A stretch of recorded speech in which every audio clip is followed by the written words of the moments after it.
السلام علیکم ورحمۃ اللہ وبرکاتہ۔ دیکھیے، اس کے اوپر کیا کہنا۔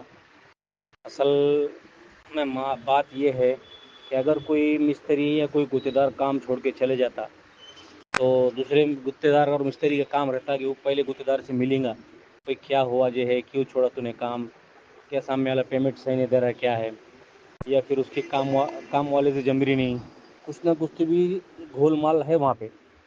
اسی طرح میں یہ کہنا چاہتا ہوں کہ علماء نے بھی جو ہے مدرسے سے فارغ ہو گئے تو انہیں ڈائریکٹ امامت، مکتب اور خانقاہ ہے، یہ ایسی چیزوں کے ہم جھمیلے میں نہ پڑے، کیونکہ اصل دین ہم تک کیسے پھیلا ہے آپ کو بولنے کی ضرورت نہیں ہے۔ حضور صلی اللہ علیہ وسلم بکریاں چرا کر انہیں فروخت کرتے تھے، بکریاں بچپن سے پالا کرتے تھے، بڑے ہونے کے بعد خود دن تو بکریاں چرائے انہوں نے، بکریاں کا کاروبار کرتے تھے، پھر اس کے بعد تجارت کرے انہوں نے، یہ بھی سب بات ہے۔ عام زبان میں بول رہا ہوں میں، فساد، بلاغت، چاپلوسی، جی حضوری، اچھے جملے نہیں ہیں، نارمل جملے ہیں، سیدھے سادے۔ حضرت ابو بکر نے کپڑے کا کاروبار کرے، یہ بھی معلوم ہے آپ کو۔ حضرت عمر نے اونٹوں کا کاروبار کرے، حضرت عثمان رضی اللہ تعالیٰ عنہ نے چمڑوں کا کاروبار کرے، اور حضرت علی نے خود، زر، یہ سب کر کے کاروبار کر کے اپنے کچن کو زیب بخشے، اپنا کچن کرے دین کے ساتھ ساتھ۔ اور دوسرا میں آپ کو بولوں کہ حضرت عبد الرحمن بن عوف، انہوں نے بھی کھجور کا کاروبار کرے، پھر اس کے بعد حضرت ابو عبیدہ نے پتھروں سے کام کرے، اور نہ جانے بہت ساری مثالیں ہیں ہمارے پاس۔ حضرت امیر معاویہ نے اون کا کاروبار کرے، حضرت سلمان فارسی نے کھجور کی چھال سے کاروبار کرے، انہوں نے اپنا کچن، اپنا گھر چلائے۔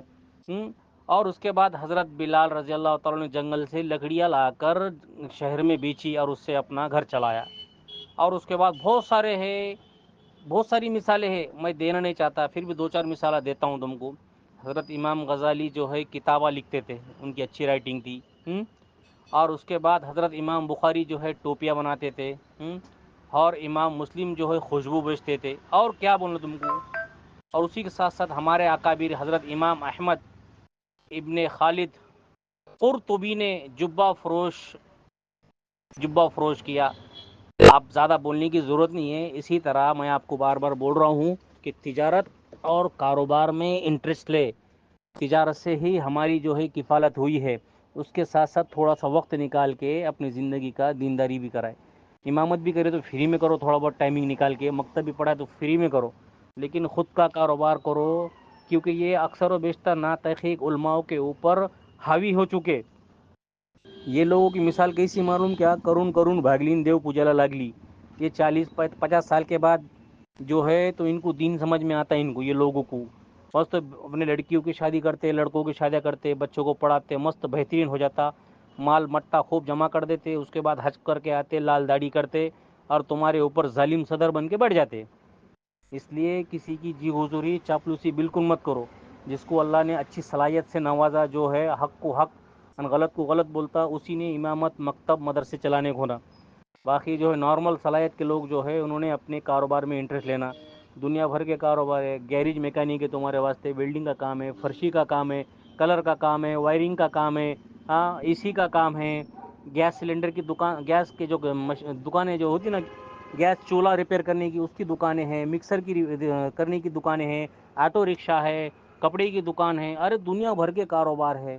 لکڑی کا کاروبار کرنا، بہت سارے کاروبار ہیں، مگر تمہارے ذہن میں یہی بیٹھے ہوا ہے کہ مسجد سے، مدرسے سے پڑھ کے نکل گئے کہ لگے وہ چلو چندہ پٹی کا بک لے لو، یا کہیں مکتب پڑھاؤ، یا کہیں امامت کرو، یہ چل رہا۔ دوسرا کو سوچو، دنیا کہاں سے کہاں چلے گئی۔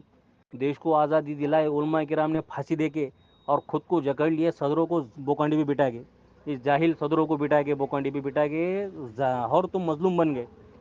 دیش کو آزادی مل گئی، پھانسی لے لے گی۔ ادھر لکھنؤ میں دیش کو آزادی ملی تھی تو کتنے لوگ ہم پھانسی بھی پڑ گئے تھے وہاں پہ۔ اور کتنا بولنا عام زبان میں، میرے کو کچھ سمجھ میں نہیں آ رہا بابا۔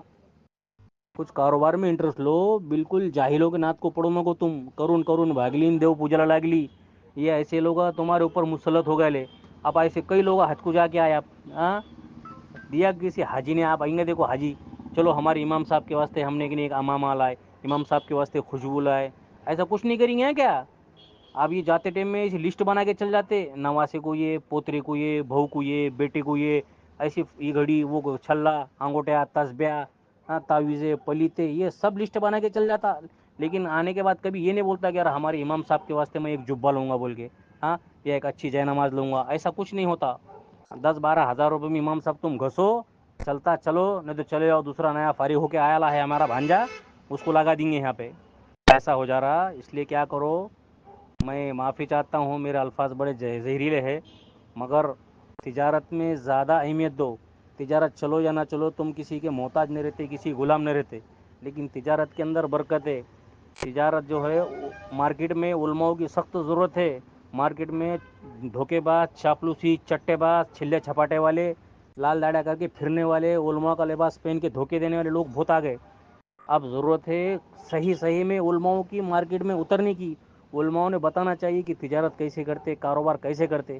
حالانکہ علماؤں کو سب معلوم ہے، مگر نکو، علماؤں کو ہونا چاہیے تجارت. مسجدیں، مدرسے، خانقاہیں، رسید بک کے، چندہ پٹی کے بکا، یہ چھونا. ذرا کچھ اچھا سوچو. ارے تم بھی جینے کو آئے، ہم کو معلوم ہے سبھی مرنا بھی ہے. اللہ نے پیدا کرا تو مرنا بھی ہے نا، اور جینا بھی ہے. تو جینے کا بھی کوئی سلیقہ ڈھنگ رہتا کہ بھئی اچھا جیو. کب تک یہ جاہلوں کے پیچھے پڑ رہے تم؟ اچھا کاروبار خود کا کچھ نہ کچھ تم بھی کرو.